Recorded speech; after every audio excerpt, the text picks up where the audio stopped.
Session 5, Taking Charge of Your Life. We said in the first series of modules that the starting point of all peak performance is self-esteem. It's how much you like yourself, how much you love yourself, how much you accept yourself as a valuable and worthwhile human being. The second part of peak performance, I think the two key requirements, the second part is self-responsibility. Self-esteem plus self-responsibility, each reinforcing themselves. And what self-responsibility says simply is that you are the architect of your own destiny, that you are the master of your own fate, that you are totally self-responsible, that everything that you are or ever will be is up to you and you alone. Now, you can believe in a higher power, as I do, and you can say that the higher power is responsible, but God helps those who help themselves. And for this earthly life, you're in charge of your life. You're in charge of what happens to you. If you don't like the way things are going, it's up to you to change it. But there's no way that you can ever give away responsibility. And this whole subject of responsibility is one that is very controversial. And as you will see as we talk in this session, it's one that you have to understand with crystal clarity if you want to achieve your full potential as a human being. Now, we go over here. One of the things that we know is we start off as infants, if you like, when we're born. I'll just write I for infant. We start off as infants, and as we grow to become adults at the age of 18 years, we start off with zero responsibility. And as we grow toward becoming adults, we gain responsibility more and more, until by the time we become adults at the age of 18 years, if our parents have brought us up properly, if they have prepared us, if they've encouraged us to be self-reliant, if they've encouraged us to make our own decisions and think for ourselves and plan our own lives, at the age of 18 years, legally speaking, psychologically, morally, mentally, physically, and everything else, you are ready to take over your own life. Now, if your parents have not prepared you as an adult for total responsibility, it doesn't matter. At the age of 18, and from 18 onwards, you are 100% responsible. For the rest of your life, you can never absolve yourself of responsibility. For the rest of your life, everything that happens to you is up to you, totally and without forgiveness. The slogan of the truly responsible person is, if it's to be, it's up to me. Which means, as Henry Ford said, never complain, never explain. Never complain, never explain. What that means is if you don't like the way things are, then it's up to you to change them. And if you're not willing to take steps to change them, then don't complain about them. Just simply accept them. Men who are men and women who are women don't complain about the difficulties of life. They just accept them as the difficulties of life, and they either do something about them or they don't say anything. So if it's to be, it's up to me. If it's to be, it's up to you. This is one of the hardest things to understand, because when we're children, at this stage, we're totally dependent. And being totally dependent, we develop, if you like, a habit pattern or a conditioned response, and we look for the reason that things happen outside of ourselves. As we become adults, if we're not careful, we will still retain this dependency, and we will long for what is called the pseudo-security of childhood. That time in childhood when someone took care of us. That time in childhood when we were fed and clothed and our home was taken care of and our school and everything. We didn't have to worry about a thing because they took care of it. As we grow up, we go off to school, and the people at school, they take care of things. And if we're not careful, we get into the work world, and then again it's they. It's always someone else outside of ourselves who is ultimately responsible for ourselves. One of the things which I'll talk about later is the whole idea of self-development. Most people, because they've been taken all their education in the public school system, think that it's up to them when they're adults to continue their education. If nobody comes along to continue it, they just simply don't do it. Now there's another point, and that's the difference between maturity and immaturity. And here's a very simple example.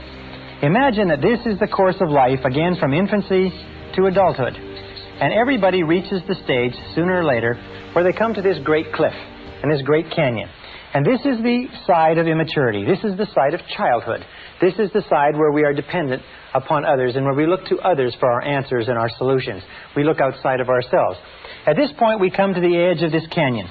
At the edge of this canyon, we look across into the land of maturity, the land of adulthood. And each one of us has to make a decision to jump in one great leap from being a child to being an adult. Now, sometimes this is forced on us. Sometimes it happens in an evolutionary way, but sooner or later we have to make the decision to accept the fact that we're in charge of our own lives, we're the architects of our own destinies, and then get on with it. What do most people do? Unfortunately, what most people do is they turn back at this point. They slip into marriages where somebody will take care of them. They take jobs where they expect their bosses to take care of them and so on.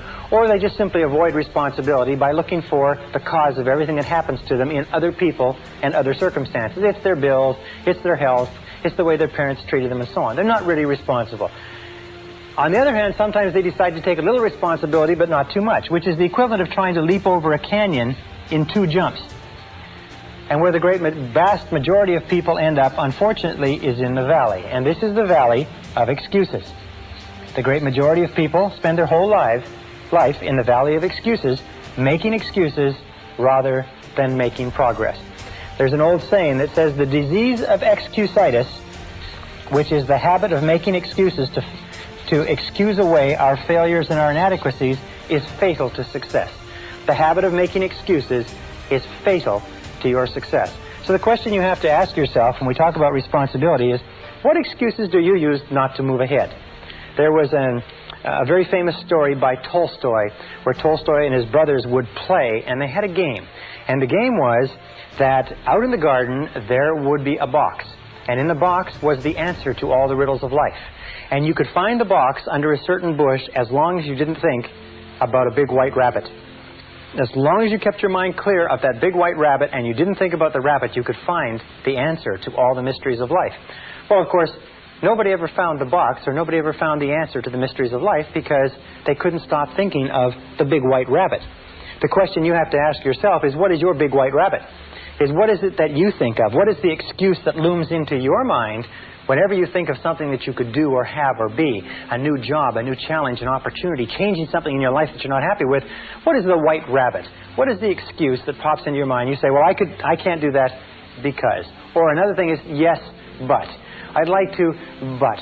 There's always a reason. I'm too young, I'm too old. I'm too tall, I'm too short. I don't have enough education, I've got too much education. It's the wrong time, it's the wrong place, and so on. What is your white rabbit? What is it that sticks in the back of your mind that causes you to make excuses, that causes you to hang back from taking responsibility, that keeps you in the land of childhood, immaturity, and irresponsibility? Very, very important question to ask. Now, when we talk about responsibility, we talk about something else. It's simply this, is that the acceptance of responsibility is not optional. Many of us like to think that, well, I'll take a little responsibility here, I'll take a little responsibility there.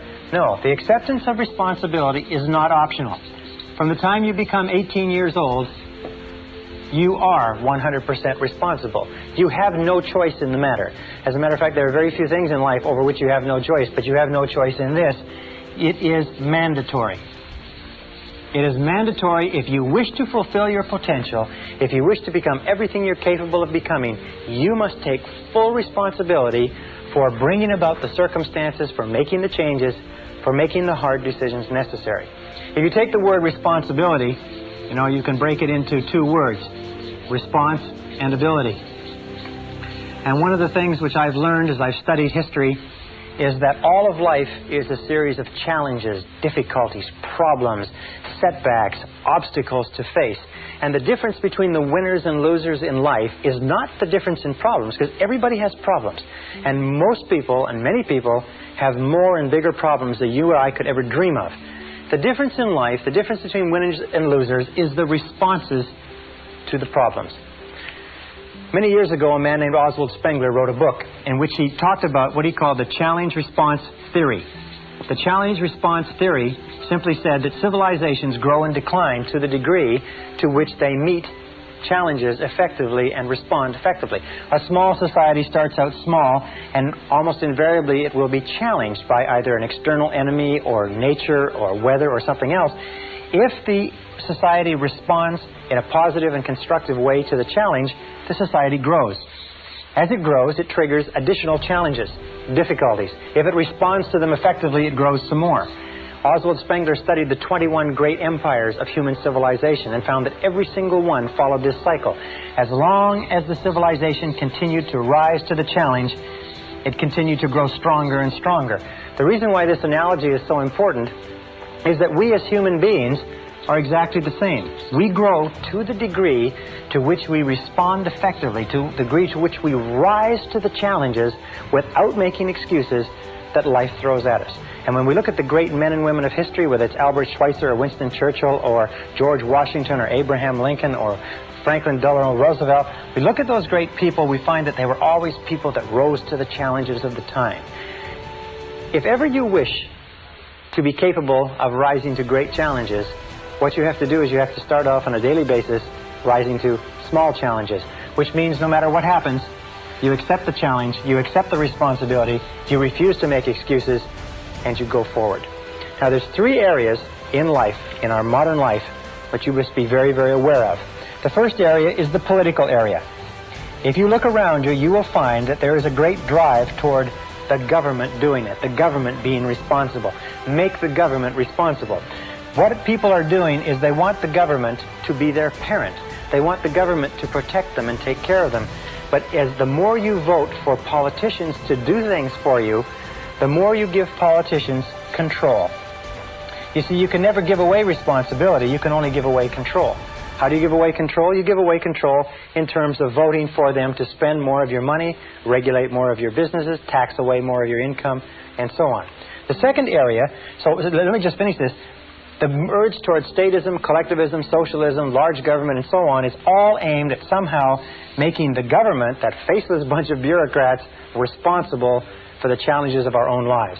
Now, the second area where this is prevalent is in the criminal justice system. In the criminal justice system, you will find that the one characteristic of all criminals is that they refuse to accept responsibility for their crime. It was always someone else or something else. It was always their childhood or the background or the other guys. That the way that people get out of the criminal justice system is they accept responsibility for the crimes they've committed. And they say, I did this, nobody made me do it, I am responsible, and they stop going back to jail. The third area is in medicine. Today we know that almost all of our problems in medicine are psychological in origin, or we inflict things on ourselves. The average American or Canadian is about 10 to 20 pounds overweight. In medicine, we expect the doctor to be responsible. Just imagine how we would take, what kind of care you would take of yourself if you were on a desert island for life, with no doctors, no nurses, no hospitals, no medicine, no nothing, where you had nothing to fall back on.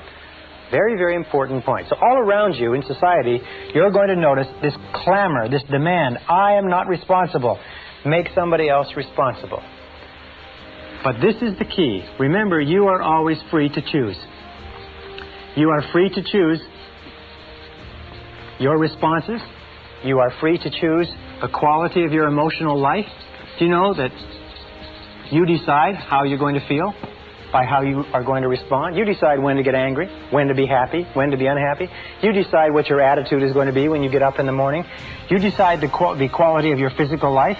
You're the one who decides what you eat, what you drink, what you don't eat and drink. You determine the quality of your financial life. You're the one who determines the quality and quantity of the work that you contribute.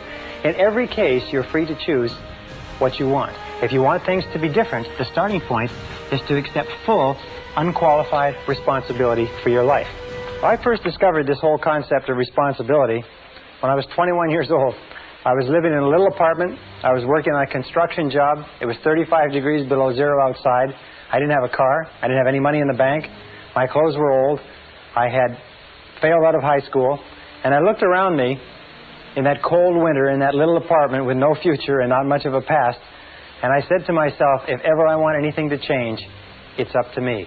That's the time where I really got scared. It suddenly hit me right between the eyes that if I wanted my life to be different, it was up to me to make my life different. And if I can get only one point across to you in this simple segment, this little segment, is that the starting point of flying to the stars, the starting point of taking complete charge of your life, the starting point of great success and great achievement is to accept complete, unconditional responsibility. If it's to be, it's up to me. If it's to be, it's up to you.